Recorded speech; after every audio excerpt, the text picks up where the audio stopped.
दोस्तों हमारे देश में ज्यादातर शहरों, सड़कों और स्थानों के नाम किसी महापुरुष, क्रांतिकारियों, राजनेताओं या फिर शहीदों के नाम पर रखे जाते हैं। और आपने कई जगहों के नाम भगवानों के नाम पर भी देखे या फिर सुने होंगे। लेकिन क्या आपको पता है, हमारे देश में कुछ मशहूर शहरों के नाम प्राचीन काल के राक्षसों के नाम पर रखे गए हैं। तो आइए जानते हैं कुछ ऐसे ही शहरों के बारे में।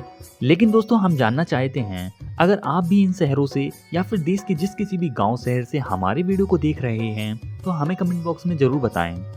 तो चलिए दोस्तों शुरू करते हैं हमारी इस वीडियो को। नंबर 5, तमिलनाडु के शहर तिरुचिरापल्ली का नाम थ्रिसरन राक्षस के नाम पर पड़ा है। पौराणिक कथाओं और ग्रंथों से पता चला है कि इसी शहर में थ्रिसरन राक्षस ने भगवान शिव की तपस्या की थी। इसी वजह से इस शहर का नाम थ्रिसिकरपुरम पड़ा, जो बाद में थ्रिसिरपुरम हुआ और अब तिरुचिरापल्ली के नाम से जाना जाता है। नंबर 4, पलवल। दोस्तों शायद आपको पता ही होगा, पलवल हरियाणा का एक प्रमुख शहर है। इसका नाम पलम्बासुर राक्षस के नाम पर पड़ा है। प्राचीन काल में इस शहर को पलम्बरपुर भी कहा जाता था। समय के साथ नाम बदलकर पलवल हो गया है। नंबर 3, बिहार के शहर गया का नाम गयासुर राक्षस के नाम पर पड़ा है। मान्यताओं के मुताबिक जब असुर स्वर्ग पहुंचने लगे तो उन्हें रोकने के लिए भगवान नारायण ने ब्रह्मा जी के जरिए यज्ञ के लिए गयासुर से उसका शरीर मांग लिया था। कहते हैं पूरा गया शहर इस राक्षस के 5 कोस का शरीर है, यानी कि 18 किलोमीटर के बराबर। नंबर 2, मैसूर कर्नाटका का एक ऐतिहासिक शहर है और इसका नाम महिषासुर राक्षस के नाम पर पड़ा है। महिषासुर के समय इसे महिषाउरु कहा जाता था, फिर महिसुरु और इसके बाद कन्नड़ में इसे मैसूरू कहा गया, जो अब मैसूर के नाम से जाना जाता है। नंबर 1, जलंधर। दोस्तों पंजाब के शहर जलंधर का नाम जलंधर राक्षस के नाम पर पड़ा है। प्राचीन काल में ये शहर जलंधर राक्षस की राजधानी हुआ करता था। तो आइए अब जान लेते हैं इस राक्षस से जुड़ी कहानी को भी। कहते हैं कि जलंधर भी शिव का पुत्र था। हालांकि पौराणिक कथाओं के अनुसार जलंधर भगवान शिव का सबसे बड़ा शत्रु था। श्रीमद् भागवत देवी पुराण के अनुसार जलंधर शिव जी का अंश था, लेकिन उसे इसका पता नहीं था। जलंधर बहुत ही शक्तिशाली असुर था। इंद्र को पराजित कर जलंधर तीनों लोकों का स्वामी बन बैठा था। कहते हैं कि यमराज भी उससे डरते थे। श्रीमद् भागवत पुराण के अनुसार एक बार भगवान शिव ने अपना तेज समुद्र में फेंक दिया। इससे जलंधर उत्पन्न हुआ।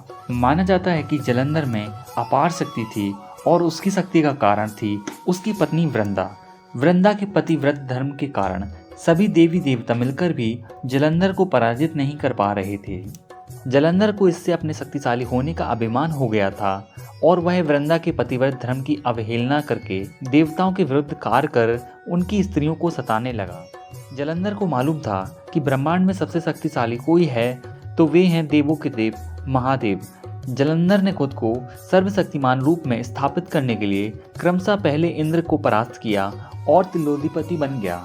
इसके बाद उसने विष्णु लोक पर आक्रमण किया। जलंधर ने भगवान विष्णु को परास्त कर देवी लक्ष्मी को विष्णु से छीन लेने की योजना बनाई। इसके चलते उसने बैकुंठ पर आक्रमण कर दिया।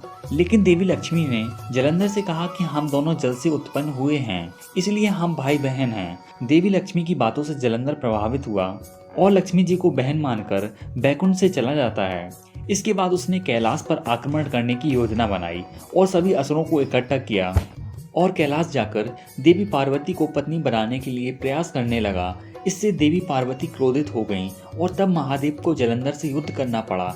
लेकिन वृंदा के सतीत्व के कारण भगवान शिव का हर प्रहार जलंधर राक्षस पर निष्फल साबित हो रहा था।